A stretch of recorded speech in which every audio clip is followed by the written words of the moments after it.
किसी ने बड़े कमाल की बात कही है कि भगवान मंदिर को नहीं मनुष्य के हृदय को पसंद करते हैं, क्योंकि मंदिर में इंसान की चलती है और हृदय में भगवान की। नमस्ते दोस्तों, मेरा नाम है आरजे कार्तिक। एक छोटी सी कहानी सुनाता हूं एक ऐसे इंसान की जिसकी लाइफ में कुछ भी ठीक नहीं हो रहा था। सैलरी कम हो गई थी, लोन ले रखे थे, उन्हें चुका नहीं पा रहा था, एक तरीके से लाइफ में फ्रस्ट्रेटेड था। उस इंसान की आदत ये थी कि वो भगवान को नहीं मानता था, कभी पूजा पाठ में यकीन नहीं रखता था, विश्वास नहीं रखता था। बहुत हालत जब उसकी खस्ता होने लगी, दोस्तों से उसने सलाह लेना शुरू किया कि क्या करूं। तो एक दोस्त ने कहा कि भाई बुरा मत मानना, तुम भगवान को नहीं मानते हो, लेकिन मेरी सलाह मानो और भगवान श्री कृष्ण की पूजा करना शुरू कर दो। तुम्हारी जिंदगी में चेंजेस आना शुरू होंगे, पॉजिटिविटी आएगी, सकारात्मकता आएगी। उस व्यक्ति ने तब तो उस बात को आनाकानी करके टाल दिया कि चलो हटाओ, मैं अपने हिसाब से देखूंगा। उसे लगता था कि इंसान का कर्म ही इंसान को बनाता है, भगवान कुछ नहीं करते वो। लेकिन जब वो घर आया और घर आकर के विचार करने लगा, सोचने लगा अपनी लाइफ के बारे में, उसे लगा कि सब कुछ बुरा ही हो रहा है और पूजा करने में कौन सा घाटा है, करनी चाहिए। तो यही डिसाइड करके अगले दिन बाजार गया और भगवान श्री कृष्ण की एक मूर्ति, सुंदर सी मूर्ति खरीद के ले आया। घर में लाकर के विधिवत तरीके से उसने स्थापना की, पूजा पाठ करना शुरू किया।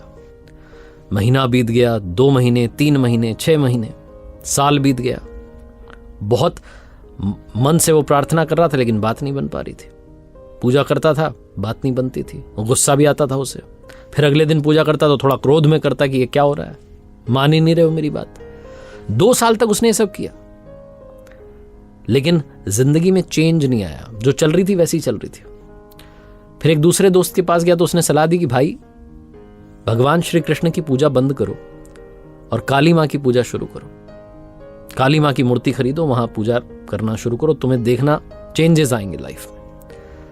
तो उसको लगा कि दूसरे दोस्त की सलाह भी मान लेते हैं। वो बाजार से काली माँ की मूर्ति ले आया। भगवान श्री कृष्ण की जो मूर्ति थी उसने ऊपर, जहां वो पूजा करता था, उसके ऊपर एक टांड थी, अलमीरा थी, वहां पर रख दी। काली माँ की मूर्ति की विधिवत रूप से स्थापना कर दी, उनकी पूजा करने लग गया। 2-3 महीने, 4 महीने तक पूजा करता रहा, चेंजेस नहीं आ रहे थे। उसने सोचा क्या हो रहा है मेरी लाइफ में। फिर एक दिन उसके मन में ख्याल आया कि ये जो मैं काली माँ को अगरबत्ती लगाता हूँ, धूप बत्ती लगाता हूँ, ये जो धुआं ऊपर जाता है, ये भगवान श्री कृष्ण भी तो सूंघते होंगे। एक काम करता हूँ, कपड़े से उनका मुंह बांध देता हूँ। तो उसने बच्चे को आवाज दी, कपड़ा मंगवाया, सीढ़ी मंगवाई, ऊपर चढ़ा और जैसे ही भगवान श्री कृष्ण की मूर्ति का मुंह बांधने वाला था, भगवान ने उसका हाथ पकड़ लिया। आदमी डर गया, चौंक गया, कहने लगा भगवान आप प्रकट हो गए? 2 साल से पूजा कर रहा था, आप आए नहीं, आज अचानक कैसे? भगवान श्री कृष्ण ने कहा आज मैं अचानक इसलिए आया क्योंकि आज तुमने माना कि मैं हूं। अब तक तुम बस मूर्ति की पूजा कर रहे थे, आज तुम्हें लगा कि ऊपर भगवान बैठे हैं, वो ये धुआं जो है सूंघते होंगे, उन तक पहुंचता होगा, उन्हें दिक्कत होती होगी, तो इसलिए तुम मेरा मुंह बांधने वाले थे। तुम्हें जैसे ही विश्वास हुआ कि मैं हूं, वैसे ही मैंने दर्शन दे दिया। कहानी बहुत छोटी है, लेकिन ये मजेदार सी कहानी लाइफ में एक बड़ा मैसेज देती है। भाव बस्य भगवान। जब आपकी भावना, मन से जब आपके अंदर वो भाव आ जाते हैं कि मैं भगवान को मानता हूं, उनसे सब कुछ चाहता हूं, उन्हीं की आराधना करता हूं, प्रार्थना करता हूं, तो वो जरूर प्रकट होते हैं। लेकिन अगर आप सिर्फ मूर्ति मान करके पूजा करते रहेंगे, भाव नहीं रहेगा, तो आपकी लाइफ में ऊपर वाला भी मदद नहीं करेगा। इसलिए कहते हैं कि जाकी रही भावना जैसी, प्रभु मूरत देखी तिन तैसी। भाव बस से भगवान, भावना जो है वो जागृत कीजिए, ऊपर वाला आपकी जरूर जरूर जरूर मदद करेगा।